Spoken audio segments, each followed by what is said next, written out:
Alright, let's talk about Lolita. While I glaze these mugs, I want to put Sabrina's Lolita-themed photo shoot in its proper context, because the popular criticisms I'm seeing are actually very simplistic and anti-literary. And to anyone who wants to say, aren't there more important things to talk about right now? Yeah, no shit, but I was an English major, not a geopolitical, military, and diplomacy major. So let's talk about the book itself. Lolita depicts pedophilic abuse from the perspective of the pedophile. However, it is not pro-pedophile propaganda. The entire point of Lolita is to demonstrate and condemn the way that pedophiles often delude themselves into thinking the victim wants it, thereby justifying their obsession and abuse. Putting the reader into the mind of the pedophile is meant to make them uncomfortable and to make them come to terms with the fact that pedophilia and abuse are banal, boring, every day. They justify their actions internally, and that means abusers can be anyone. When we act like pedophiles are inhuman monsters with horns, we make it much harder to see the abusers that exist in everyday life. Fathers, stepfathers, teachers, pastors, neighbors, presidents. Lolita is extremely uncomfortable, extremely confronting, anti-pedophilia art. So when people say referencing Lolita in and of itself is promoting pedophilia,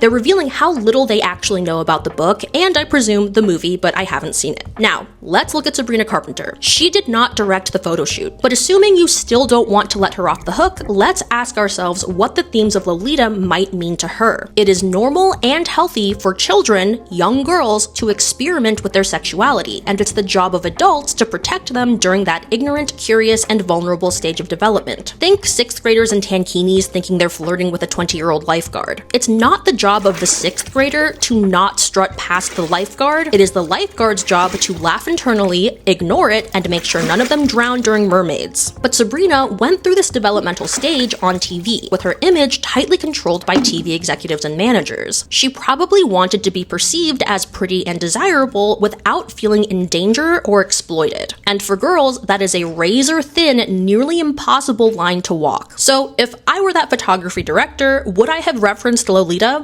No! But as a media-savvy observer, I can see how Sabrina's sexual coming out as an adult could be tied to themes in Lolita. Now that she is an adult, she is sexualizing herself on her own terms, and referencing Lolita while doing so can be a confronting image that attacks society's willingness to sexualize little girls who don't want to be sexualized while criticizing the adult women who do. So there you have it. I hope it's obvious that Sabrina Carpenter is not pro-pedophile and in fact has her own relationship with underage sexualization.